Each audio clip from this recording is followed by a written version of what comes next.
순창 구림농협 투표장 사고로 지금까지 4명이 숨지고 16명이 부상을 입었습니다. 기존 초등학교 강당에서 진행됐던 투표장이 바뀌어 사고의 한 원인이 됐다는 주장이 제기되면서 또 다른 논란입니다. 전북 도내의 한 전 산림조합장의 업무상 횡령 의혹을 수사 중인 경찰이 해당 지자체 공무원들로도 수사를 확대하고 있습니다. 일부 공무원은 억울하다는 입장을 밝혔습니다. 정읍의 한 유경오리 농장에서 고병원성 조류 인플루엔자가 검출됐습니다.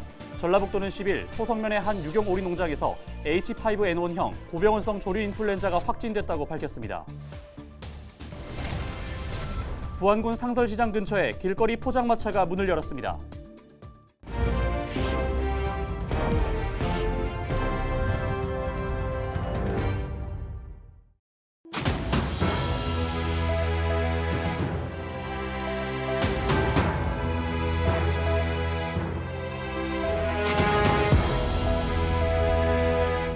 시청자 여러분 안녕하십니까? 헬로티비 전북뉴스입니다. 지난 8일 순창군 구림농협 조합장 선거 유권자들이 트럭에 치여 4명 등이 숨지고 16명이 부상한 사고 현장 인근에 합동 분향소가 설치됐습니다. 순창군은 사고가 발생한 구림농협 인근 구림체육관에 10일부터 14일까지 닷새간 사망자 추모를 위한 합동 분향소가 운영된다고 밝혔습니다. 분향소 운영 시간은 오전 9시부터 오후 10시까지입니다. 구림농협 측은 현 구림농협장과 당선인, 순정축협 산림조합 당선인으로 추진위원회를 꾸려 합동 분향소를 준비했습니다. 네, 이처럼 전국 동시조합장 선거가 치러지던 순창에서 지금까지 4명이 숨지고 16명이 부상당하는 참사가 발생했습니다. 기존 초등학교 강당에서 진행됐던 투표장이 교통이 복잡한 구림농협 자재 창고로 바뀌면서 사고의 한 원인이 됐다는 주장이 제기되면서 또 다른 논란이 일고 있습니다. 김남호 기자가 보도합니다. 순창 구림농협 조합장 선거 투표장으로 사용됐던 구림농협 자재 창고입니다. 올해 처음으로 투표장으로 사용된 이곳에서 지난 8일 4명이 숨지고 16명이 중경상을 입는 참사가 벌어졌습니다. 주민들은 교통이 혼잡한 곳으로 투표 장소가 변경된 것이 안전사고 발생의 원인이 됐다고 주장하고 있습니다. 복지관이나 그리고 학교에서나 그런 데서 투표 장소를 정해야지. 그런 복잡한 데서 그렇게 투표 장소를 정해가지고 거기서 하는데 사람들도 많이 나왔었어요. 많이 나와가지고 막 쭉 줄 서가지고 복잡한 데서 그들 장소를 정했다는 것이 잘못됐다고 생각합니다.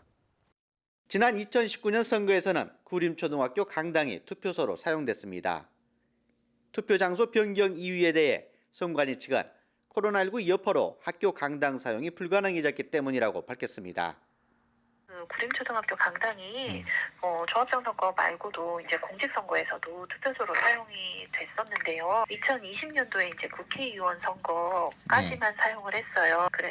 왜 그랬냐면은 그때 코로나19가 발생하면서 학교 측에서 더 이상 투표소 사용 협조가 되지 않아가지고요.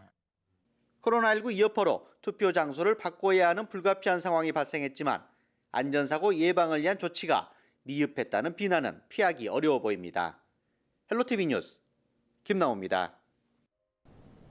전북 도내의 한 전 산림조합장의 업무상 횡령 등 의혹을 수사 중인 경찰이 해당 지자체 공무원들에게까지 수사를 확대하고 있는 것으로 보입니다.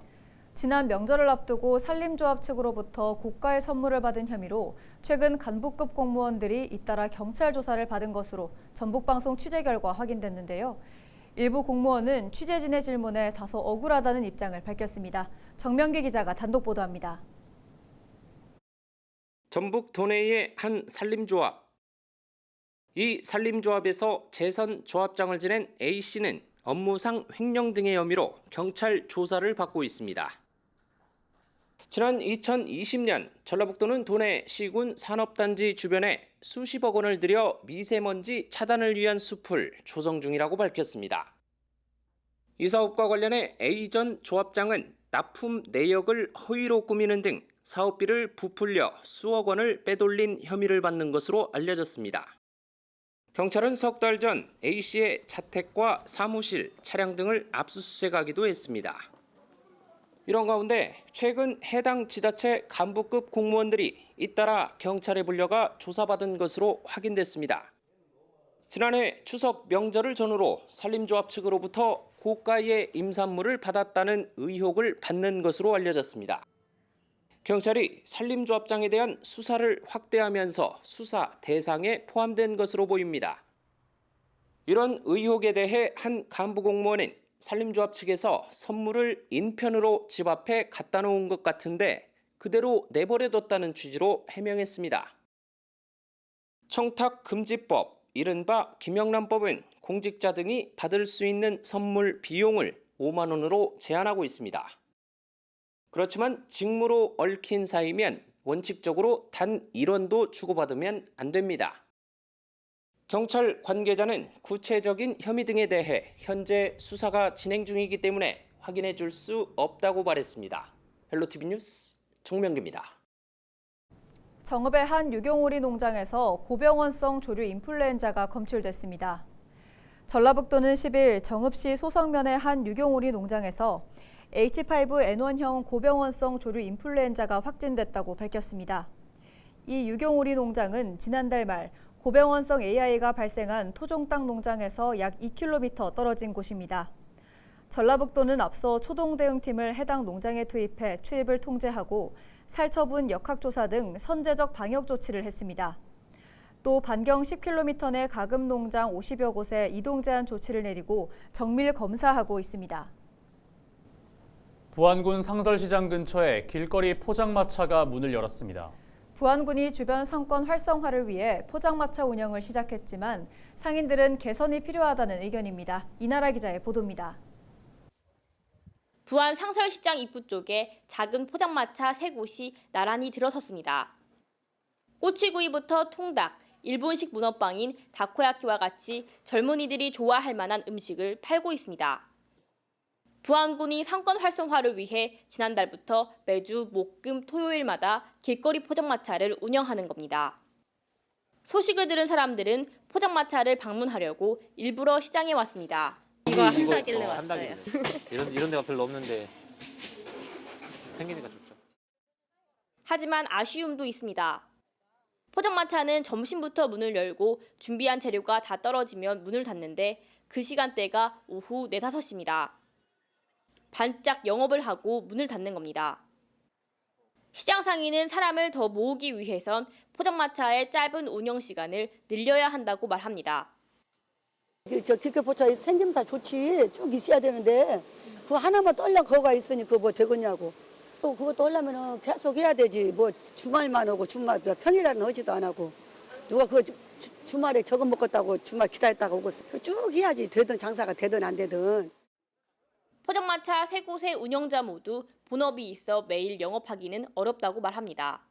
근데 우리가 사실 이제 직장이 다른 일이 있어가지고 매일매일 하기는 어려워가지고 이렇게. 매출이 더 오르면 전업으로 포장마차를 운영할 생각도 있지만 아직 지켜봐야 한다는 입장입니다. 부안군은 포장마차를 점차 확대해 부안 지역만의 특색 있는 상권을 만든다는 계획입니다. 처음은 좀 미진하게 시작을 했지만 이후에 저희가 지금 생각하는 거는 여기가 레드거리입니다. 그래서 매운맛거리와 일통해서 이쪽 그 시장 앞부터 터미널까지 활성화되는 부분이 되겠고요. 포장마차 3곳이 230m에 달하는 매운맛 거리 활성화로 이어질 수 있을지 주목됩니다. 헬로티비 뉴스 이나라입니다. 남원시 광역 생활 폐기물 소각시설 입지 최적지로 대산면 대곡리가 선정됐습니다. 남원시는 광역 소각시설 입지 후보 4곳 가운데 대산면 대곡리를 1순위로, 주천면을 2순위로 결정했다고 밝혔습니다. 이에 따라 남원시는 후보지인 대산면 대곡리에 대한 행정 절차를 진행하고 오는 2026년까지 광역 생활 폐기물 소각시설을 준공할 계획입니다. 시민들과의 적극적인 소통과 협력을 통해서 부지가 선정된 만큼 사업이 차질 없이 진행될 수 있도록 사업 추진에 최선을 다하겠습니다. 지난 9일 오후 5시 40분쯤 순천 완주 고속도로 상행선 남원 분기점 근처를 달리던 4.5톤 트럭에서 불이 나 1시간여 만에 꺼졌습니다. 50대 트럭 운전자는 대피해 다치지 않았지만 차량이 모두 타 2,500여만 원의 재산 피해가 나고 1시간 정도 교통이 정체됐습니다. 소방당국은 트럭 엔진에서 불이 시작된 것으로 보고 정확한 화재 원인과 피해 규모를 조사하고 있습니다. 10일 낮 1시쯤 정읍시 이반면의 매봉산에 불이 났습니다. 소방과 산림당국은 헬기 10대와 장비 18대, 인력 100여 명을 투입해 진화에 나섰습니다. 소방당국은 매봉산 인근 밭에서 시작된 불이 시작된 것으로 보고 있습니다.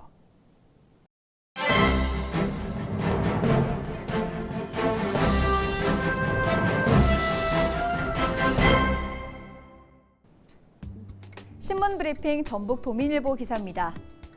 제22대 총선을 앞두고 더불어민주당의 지역위원회 당무감사가 현역 의원 교체의 뇌관이 될 전망이라고 합니다. 민주당 관계자는 4월 말에서 5월 초로 예상되는 지역위원회 당무감사는 그동안 있었던 것과는 성격이 크게 다를 수밖에 없다며 당무감사 결과가 현역 의원 공천평가에 결정적인 영향을 미칠 가능성이 높다고 밝혔는데요. 전북 일부 의원이 빠르면 4월 말 혹은 5월 초에 예상되는 당무감사 준비를 서두르며 대비하고 있는 것도 이번 당무감사 결과가 현역 의원 교체의 명분으로 작용할 수 있다는 판단 때문이라고 합니다. 특히 지역위원회 당무감사가 끝나면 곧바로 현역에 대한 선출직 평가 작업도 본격화되는데요.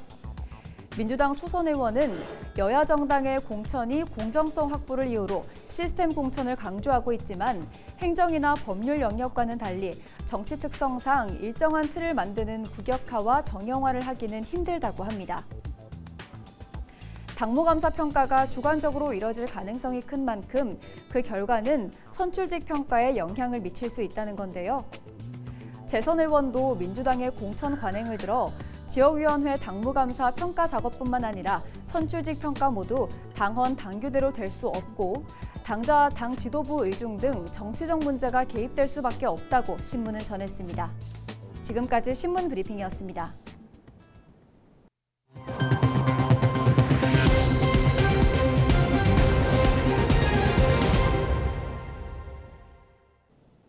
부안군이 지방 소멸에 대응하기 위해 신규 사업 발굴 보고회를 3일 동안 군청에서 열었습니다.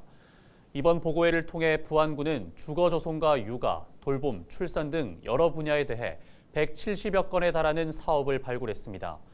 앞으로 부안군은 사업의 타당성과 효과성, 실현 가능성 등을 종합적으로 검토해 정부가 지원하는 지방 소멸 대응 기금 활용 계획을 세울 방침입니다. 면밀한 지역 여건 분석을 통해 지역의 활력을 불어넣는 창의적인 지역 맞춤형 사업을 발굴하고 내실 있는 지방 소멸 대응기금 계획을 확정하여 생동하는 부안으로 거듭날 수 있도록 최선을 다하겠습니다.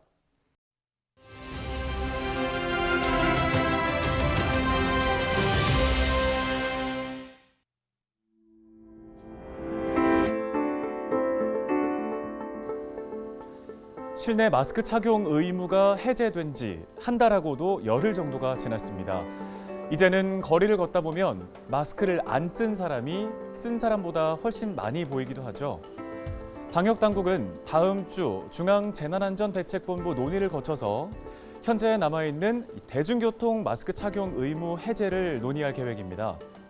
앞서 국가감염병 위기대응 자문위에서는 전문가 다수가 대중교통 마스크 의무 해제에 긍정적인 의견을 낸 것으로 알려졌는데요. 오는 15일 중대본 회의에서 구체적인 시기가 발표될 것이라는 전망이 나오고 있습니다.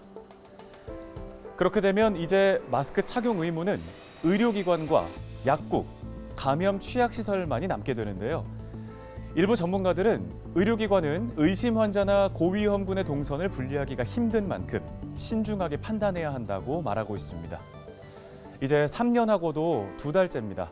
우리는 마스크를 완전히 벗을 수 있을까요? 데일리 브리핑이었습니다. 김제시가 전통시장 내 대중교통 이용자의 편의를 위해 휴게소를 설치했습니다. 이번에 조성된 대중교통 어울림 쉼터는 냉난방기와 텔레비전, 버스 정보 안내기 등을 갖췄습니다. 이 쉼터는 아침 7시부터 밤 8시 반까지 연중 무휴로 운영되며 전통시장과 대중교통 이용자의 편의성이 높아질 것으로 기대됩니다. 이상으로 뉴스를 마칩니다. 함께해 주신 여러분 고맙습니다.